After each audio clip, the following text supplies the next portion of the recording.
فيديو بنات آمن maal isin barbaada. amma isa kana naa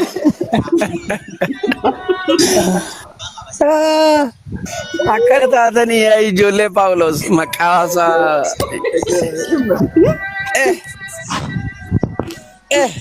aboota akkanaati ta'e irra jaan.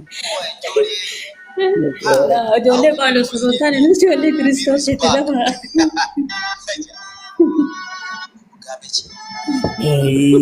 استاذمدي كلموها Ustaaza xiqqoo na mijjatu wajjin haasaa hin dhufa daqiiqaa lama. هيا جي دبليو بس وجاي جريكس يا مي يسوسي في مالي رواق التنجتة مونا ما التنجتة Isattuu amane akkan jiraadhu bara baranne waan an beekuuf itti amane. maal ta'uusaa amantaa ani illee ni amana amma ani ergamaa ta'uusaa nama ta'uusaa ergamaa Israa'eloota qofaadhaaf ergame ta'uusaa nama Rabbiin subhaanahu wa ta'aala filate ta'uusaa tan amanaan anuunan amanetti garuu ati immoo maal jettee itti amantaan siin jedhe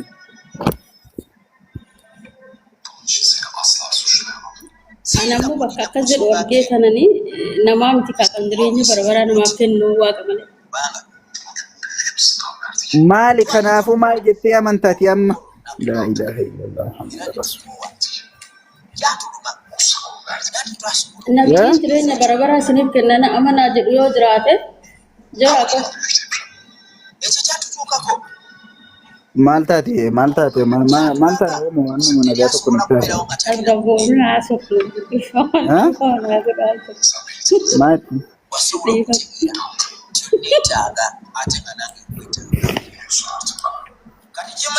Viidiyoo baay'inaan deddanii bara. sagaleen kun si biraati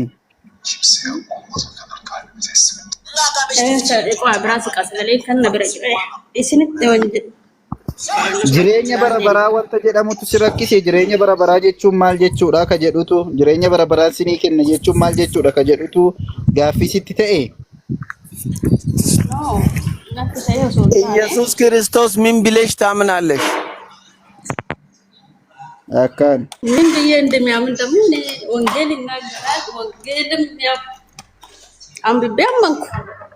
እሱ እውነት መንገድ ህይወት እንደሆነ እኔ መንገድም ነኝ ህይወትም ነኝ ከኔ በቀር ብሏል እኮ እናንተ አታውቁም እንጂ ማፍራሱ ሰቦት ነው አለ እኮ በሰማይ ያለውን የአባቴን ፍቃድ የሚያደርግ እንጂ ጌታ ሆይ የሚለኝ ሁሉ መንግስት ሰማያት የሚገባ አይደለም። በዚያን የአባቱ ፍቃድ ምን ነበር ታዲያ? የአባቱ ፍቃድ ምን ፍቃድ ነበር? በአላህ ማመን፣ አንድነት ማመን፣ አንድ አምላክ ብቻ ማመን፣ የእሱን ትእዛዝ መፈጸም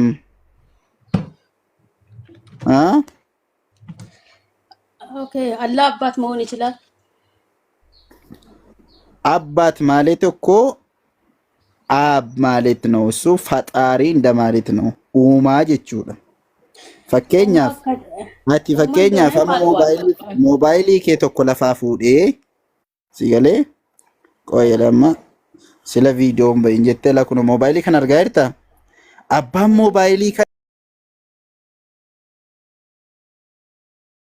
kana eenyudha yoon jedhe waaqayyo eenyutti illee fakkeeffamu ka wangeelli kamitti Naa waaqayyo takkatti fakkeeffama siin jiraan jiru dhaggeeffadhuuf macaafa fakkeenyaa hin baranne wal rakkoon keessa abbaan moobaayilii kanaa eenyudha yoon jedhe abba ana yoo jedhe tokko hin dhalche moobaayilii kana dhalche jechuudha.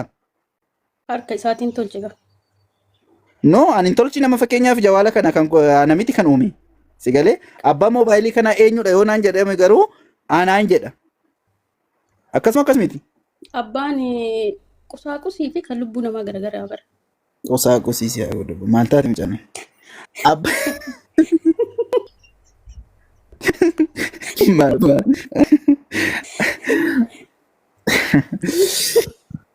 Ajaiba po. Arrabsatuma dafa rakkoon qabu. Ayyee ani kanan siin jedhu kanaafuu Yesuusiin maalidha jettee amanta meesuma dhugaadha. Yesuus waaqa jedhama. Yesuus waaqa jettee amantaa? maalirratti hundooftee waaqa ittiin jettame ulaagaa Jireenya kan kennuu danda'u waaqa malee kan jedhu. jireenyi bara baraa inni Yesuus kennu sun maalidha mimmi? Jireenya bara baraa jechuun gara musliimatti yoo deemne jeenata jechuudha. No. Lama fakkeenyaaf barsiisa isaa keessatti Yesuus waan dubbate qaba ofiisaatii. Hayyee maal dubbate? Hayyee maal dubbateedhanii akkatti namantiin jechuun dubbii bareedaadha laa. Nama adeemsa nama waa baratuuti kun. Yeroo akkas jettu tokko namatti tolta. Ela waan dubbatee macaafarraa banisii dubbisu. Hayyee galatoon. Khayran. Eeshi. Ela. Abbicha isuma na ergeetu ofii isaatii waanan dubbadhu na abboome malee ani ofii kootiin sitti mul'ataa jira? Ani ofii kootiin duree irraa maal jalqabnee achiin dubbanne mata duree maal jedhama? Mata duree waan barbaade yoo jedhu namatti faraduu isaa jedhe laa. Dubbii Yesuus namatti faraduu isaa jedhe.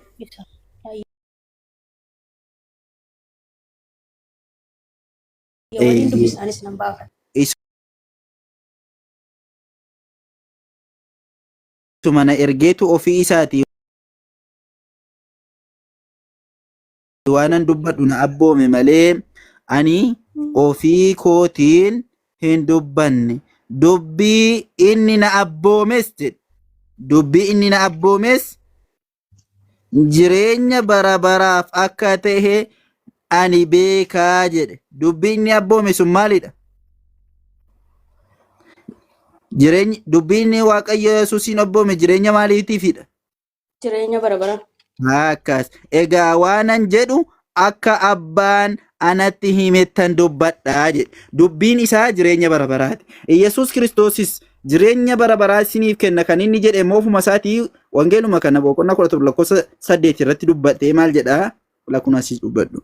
Laasitti immoo maal jedha? Dubbii ati naaf kennite. Dubbiin isaa maali? Inni kan nama jireenya bara baraafi. Sigalee dubbii ati naaf kennite hundumaa ani immoo isaaniif kenneera. Isaanis fudhatanii ani si biraa akkan dhufe dhuguma hubatan akka ati ana ergites amananii jedhe.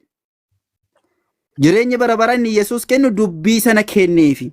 Warri dubbiin sun kennameef maal ta'uu isaa amanan? Yesuus Kiristoos Waaqayyo biraa akka inni ergamee dhufe amanan. Sigaleera obboleetti. Jireenya bara baraa inni Yesuus kenne dubbii isaa barsiisa isaa sanadha. Barsiisa isaa sanatu jireenya bara baraa si argamsiisaadha. Malee ofii isaatii fuudhee miti. Kan inni kennellee maalinni dubbii ati naa kennite kunoo kenneeraafi jedhe. Dubbichi immoo jireenya bara baraati. Dubbii sana warri dhagahanii hubatan immoo maal jedhan? Dubbichi dhugaa ta'us hubatanii akka ati